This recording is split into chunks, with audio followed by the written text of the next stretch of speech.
Hi, my name is Kristen Nisaraldo, and this is a free independent restaurant workshop brought to you by the Friday Guide, my company. We're trying to get our arms around the situation in the wake of COVID-19, and we have a couple of focuses in this series: money, confidence, menu, and community. This particular recording deals with money. So let's get started. My name, as I said, is Kristen Nisaraldo. I have been working with independent bars and restaurants for over 20 years. I do all the stuff, including books, systems, and solutions for food and beverage. And my favorite is the independent community. I just love them. It's how I actually learned bookkeeping and finances, was by working on the ground with all the renegades out there starting their own things and being creative. So I really, really, really hope that this series helps you out, because this is a mess. We are in a mess, and we all need to stick together, right? So here's my little bit of wisdom, and hopefully it helps.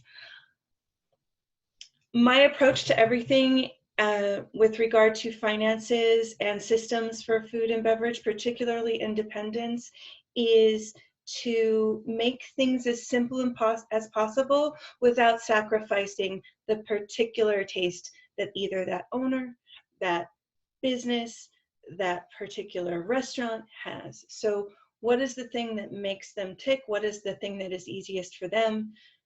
Always keeping that in mind and respecting that, and from there making things as simple as possible. So I would be remiss if I did not say before we started a big thanks to Melio. Melio reached out to me when they heard I was doing this webinar to offer to be an ally, and I just cannot thank them enough. I just want to go through 2 slides really quickly to introduce you to Melio, because I think especially in the coming days it could be very, very valuable to restaurants and bars. Melio is basically a way to make payments, and it's super easy to do business-to-business payments. First, you add your bill. You pay your bill via ACH, debit card, credit card, and then your vendor gets a check. Sounds simple, right? Here's the bonus. You can pay with a credit card to hold on to cash longer. In other words, you can pay a vendor that doesn't take credit cards with a credit card. So they will get a check, but you'll still be able to use your credit card. This is great for restaurants because you can better control your payments and get better terms with vendors that may not be so quick to hand out terms in the coming days, let alone terms with credit card payments. So it is going to be a fantastic tool to recapture some extended terms or even your initial terms in the coming weeks and months as we all struggle to kind of make our way cash-wise. Please support Melio by visiting meliopayments.com. They can give you more information on how this works. The fees are extremely reasonable, and there's no fee to start. You just pay fees based on what you actually use. So thank you so much to Melio for being an ally to the independent restaurant and bar community, and hopefully you guys will find them as much of an asset as I think they will be.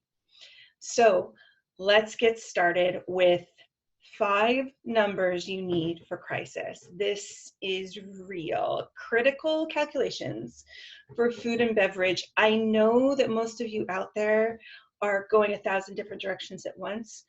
I am not giving you this list because this is necessarily something you don't know. I'm giving you this list because sometimes in our moments where we're trying to do 1,000 things at once and solve 1,000 problems at once, it's nice to have someone on the outside just say, start here, do this first, and give you a little roadmap to do so. So here we go. First of all, everyone out there, as of today, needs to know what their available cash is. Now, when I say available cash, I do not mean the amount of cash or access to cash that you have, like through a credit card or a line of credit. What I mean is, what is the cash you have in the bank today? What is available to you today in your banks. So bank balances, that's number one. Then what could hit your bank any day but hasn't yet? In other words, are there some paychecks that haven't cleared yet? Are there some vendor payments that haven't cleared yet? Is there a credit card fee that's going to be coming down the pike in a couple of days? Are there recurring payments that are on automatic payment that are set to pay out and there's no way to stop them?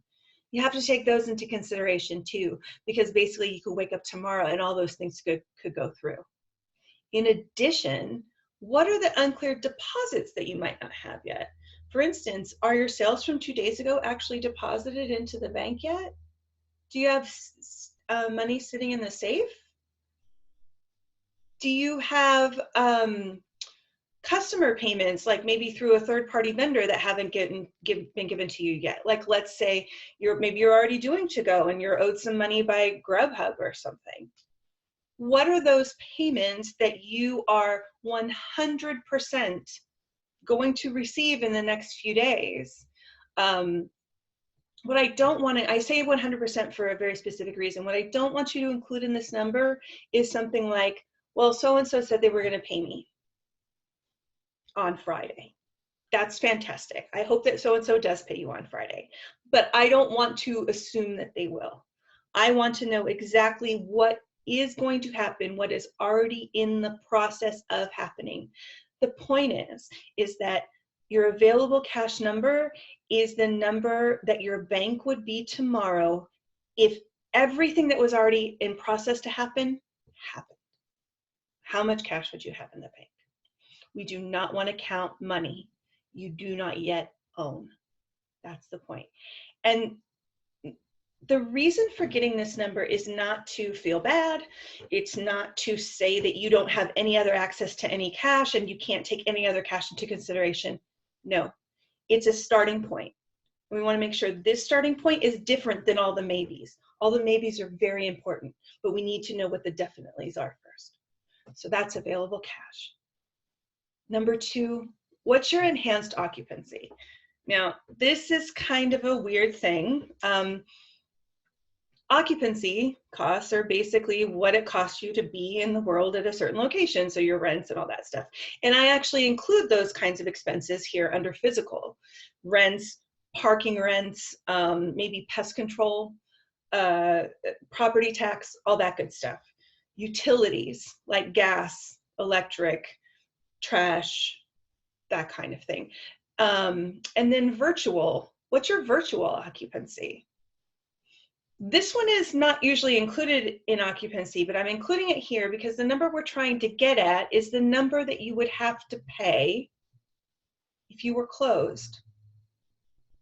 So if you were to close for 6 months or 3 months, what would you have to continue to pay in order to pick back up 3 months or 6 months from now? You'd still want to have your website. You'd still want to have the same location. You want your utilities to be on. You wouldn't want to be in Dutch with those people, right? So what does your presence online cost you? Is there a website fee?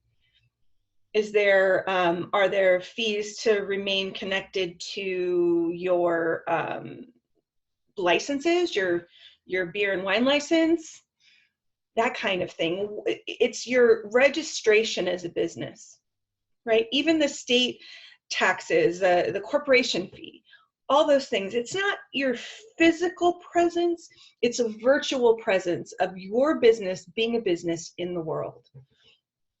All of these things together, in my opinion, create enhanced occupancy, and it's a number we're going to need so that we know basically what your burn rate is. If you are closed, how much does it cost you to be closed?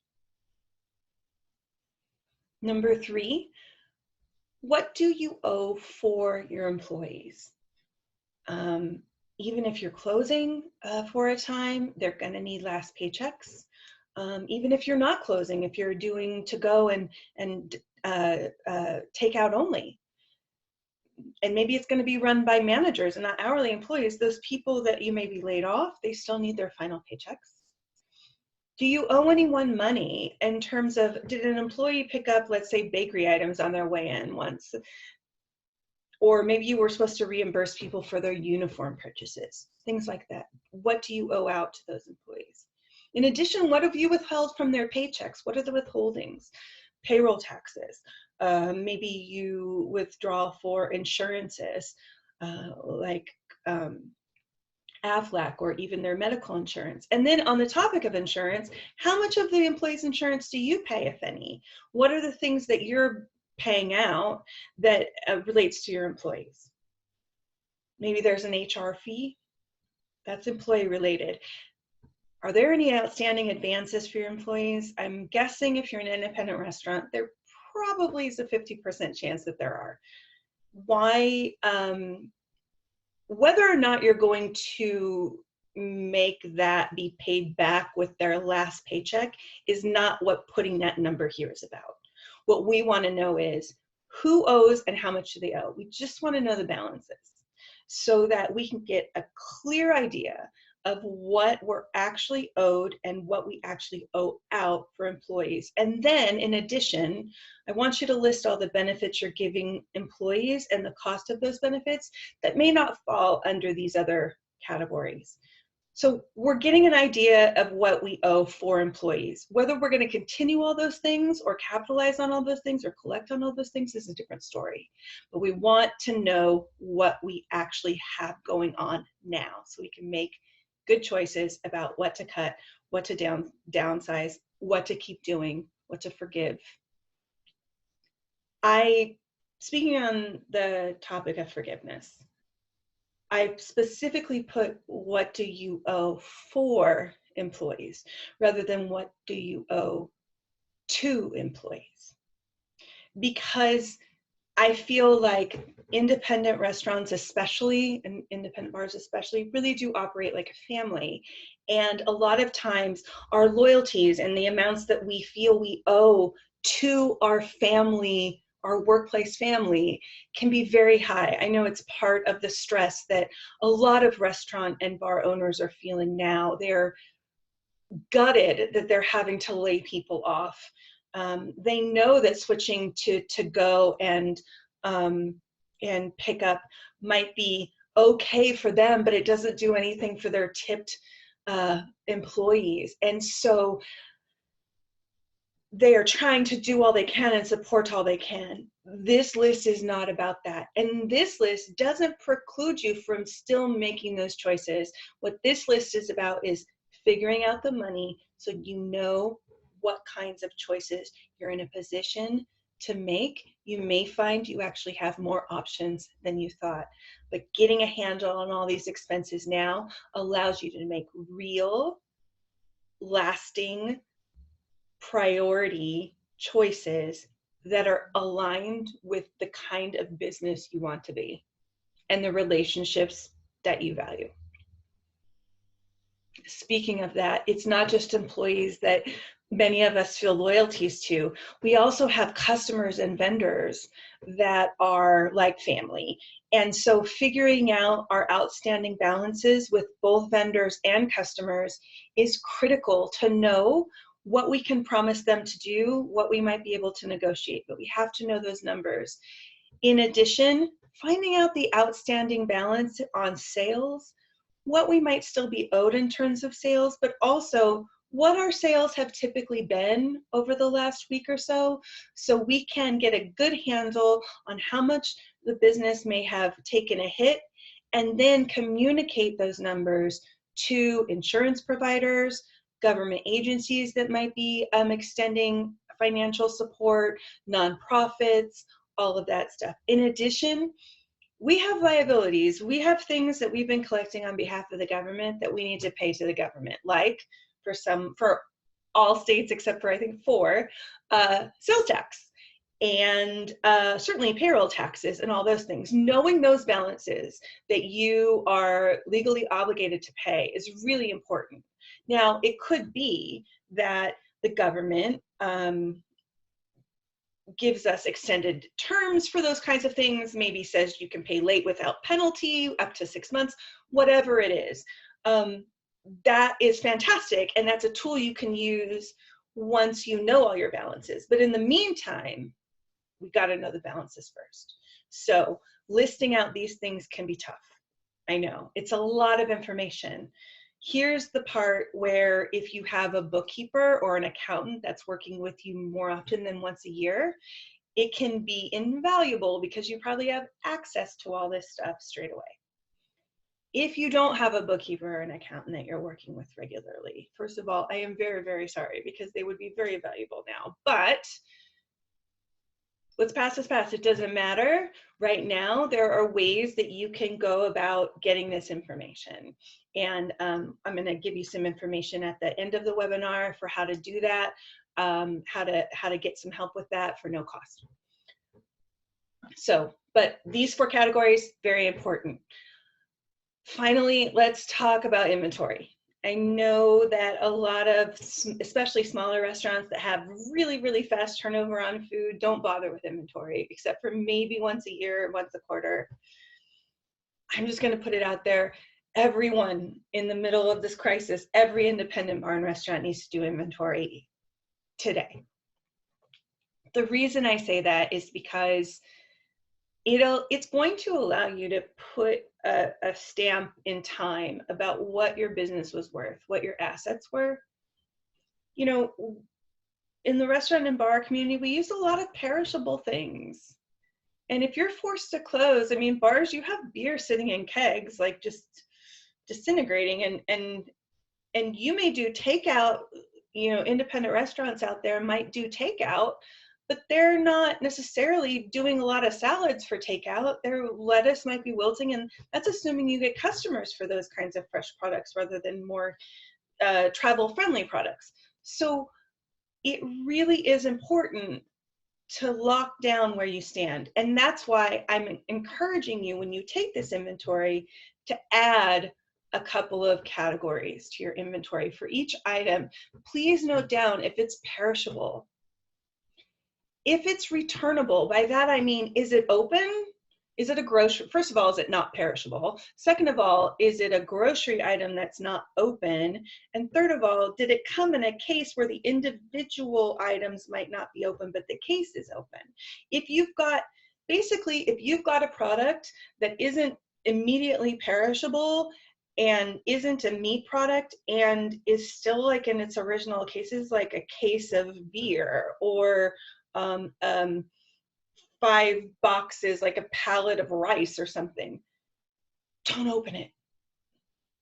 Just for right now, unless you have to sell it, don't open it. Just count it, record it. Also, is it usable? Is what you're looking at going to be something that you can actually use in the way that you're thinking of going in terms of a to-go menu, if you are going to be operating at all? And finally, is that inventory item something that was a loan to you? In other words, do you have chemicals in-house that are really belong to the machine that you're leasing, and they just charge you by how much you use? That kind of thing. In fact, the machine you're leasing, that's loaned. So just noting down how much money you have sitting around and how many obligations you have sitting around. It's a different kind of inventory, so I want to be sure to put that down here because it can be great for insurance purposes. Again, just sort of locking down how much money you may have lost. It's really important. So I kind of wish I would have added another slide here, to be honest, because I didn't really say what you should do with all these, what all these are for. We know it's to get a sense of where you are. Basically, if you look back at all these slides, it's all about what are your assets and what are your liabilities. What are the things, the tools you have, and what are the things that you need those tools to do? But the point of doing this now is not to just list out like a balance sheet, like, oh, I owe more than I have, so I guess I'm broke. No, it's about getting a sense of the whole picture. And once you do, you might see a path forward. Oh, I can trade this rice for the person that's still doing to go, but maybe they'll give me some to go boxes because they've been doing to go for years and I haven't. We're in that place where a lot of you guys are going to be doing things in a way that's not traditional. The bonus is that you're independent restaurant and bar owners. You've been ad hocing it and been scrappy like people for years. This is going to be an experience probably not unlike when you first started your business. And I hope that most of you look back on that time fondly. I don't know if this will be as fondly remembered, but I know if you're in business now, you have the stuff to weather this because you opened your business in the first place. Not without a big corporate, push behind you. Just you, just your business, independent.